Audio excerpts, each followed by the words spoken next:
the beard of Thor! This week's episode of Sword Art Online 2 was awesome. I really loved the twists and turns in this week's episode, and this was definitely the shortest arc of the series, but I really liked it. I love that it featured all of the main characters, and this episode had a lot of room for emotion, action, and a lot of comedy, especially from the character of Klein.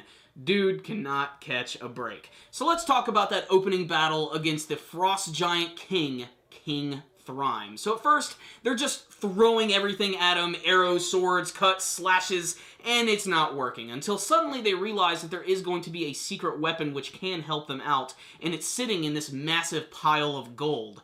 Luckily, Kirito uses his lightning abilities, and somehow he's able to locate this big, badass golden hammer. Now, when I was watching this episode for the first time, whenever Kirito finally started to pick up that hammer, the first thing that popped into my head was, whoa, it's just like Mjolnir from Thor. What happens right after that? Well, my friends, Kirito throws this hammer like a frickin' shot put, and that one chick by the name of Freya actually picks it up with no problems whatsoever, and she suddenly transforms into this massive, giant, hairy version of Thor that kicks all sorts of ass. And it's funny for a number of reasons. One, it's just funny to see this girl transform into this big muscle-bound guy, but it's really great just to see Klein's reaction to this because he apparently had a thing for Freya, and he has a weird, unhealthy obsession with NPCs to begin with, but we'll get to that later. So the battle here is awesome because you have Kirito and his friends teaming up with this massive giant who has this big thunder hammer, and it's Thor. He's from Asgard. He's fighting frost giants. I see the connection here, guys, and it kicks ass. And it's really cool that Thor is actually the one who finishes him off with this big, huge hit to the head. And I'm not sure if I should take this too seriously, but as King Thrime is being frozen and getting ready to shatter and explode, he mentions that do not trust the gods of Asgard. I don't know if this is going to be an ill omen for something later on, but this really means the quest has been cleared. Kirito and his friends go and they find the Excalibur sword. He pulls it out with a little bit of trouble, and finally they make their big escape. Something that really ticked me off, though, is as they're like falling away from this massive falling temple, there's a scene where they're all jumping on top of Tonki to escape, and Kirito just decides to throw the sword away.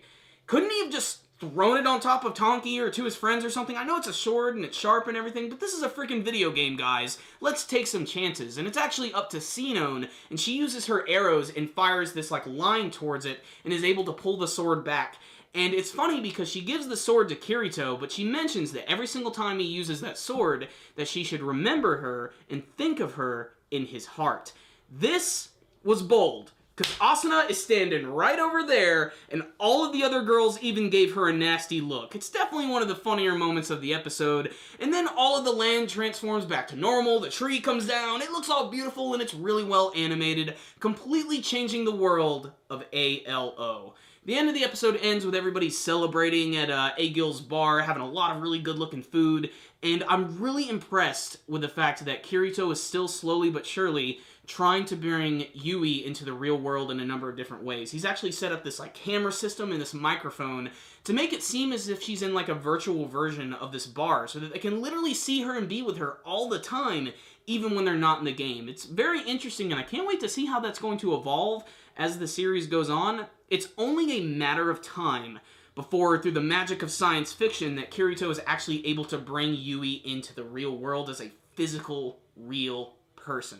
So the episode ends very lightheartedly with a little bit of partying, everybody's having a good time, and Lisbeth actually manages to put the bill all on Kirito. It's a very nice end to this very short arc, which I actually really enjoyed because it was so different structurally and, you know, just thematically from Gun Gale Online. It was just so more lighthearted and fun, and the type of stuff that I actually really liked from the first season of Sword Art Online. But it wasn't exactly a perfect episode, but something that I think you should really check out if you're a big fan of the series. So what's the rundown on this week's episode of Sword Art Online 2?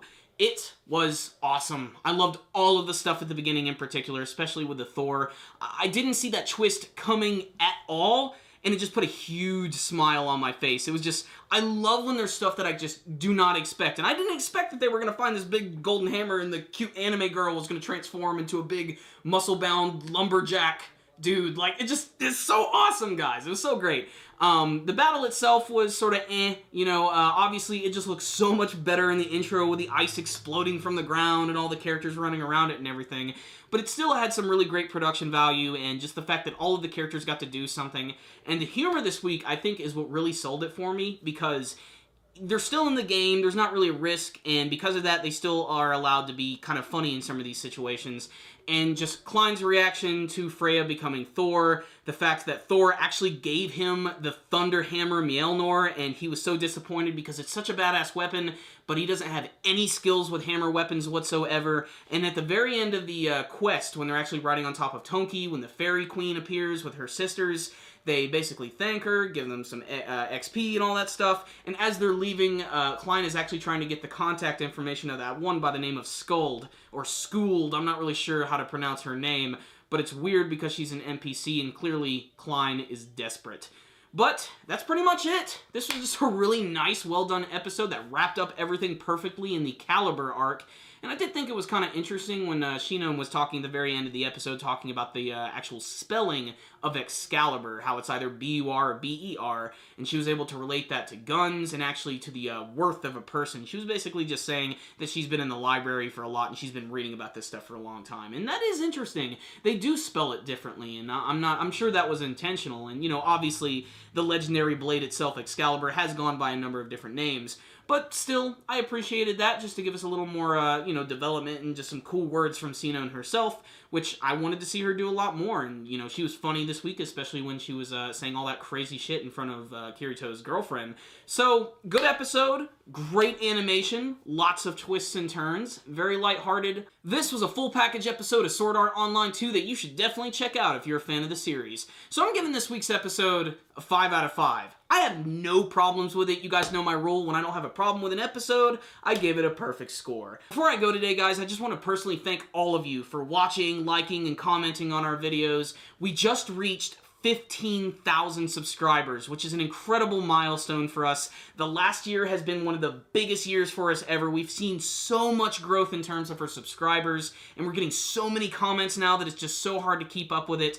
And I just want to thank you guys again for watching and continue to watch. We still have a lot of other cool projects planned. We're not going anywhere, and we even have some brand new cameras and equipment we're getting ready to bust out. We're still trying to move into our new studio and work with the new equipment there. Occasionally you'll see me here. Occasionally you'll see me at the studio, so please just stay tuned for all of the awesome videos we have planned for you, and I just want to say thank you again for watching and being such a great, positive community. This is definitely what it's all about, just sharing our love of anime and nerd culture. That's what this channel is all about. Thank you guys again. I will see you next time. Thank you guys for watching my video. If you liked this review, please give it a thumbs up and like the video. Before you leave, please tell me what you thought about this week's episode of Sword Art Online 2. What did you think about that twist with Thor appearing out of nowhere? And what do you want to see from the next arc of the series? Before you guys leave, please subscribe to our channel if you have not already. You can do that by clicking on the channel icon right up here. And if you guys are feeling pretty dangerous, you can also check us out on Facebook and on Twitter.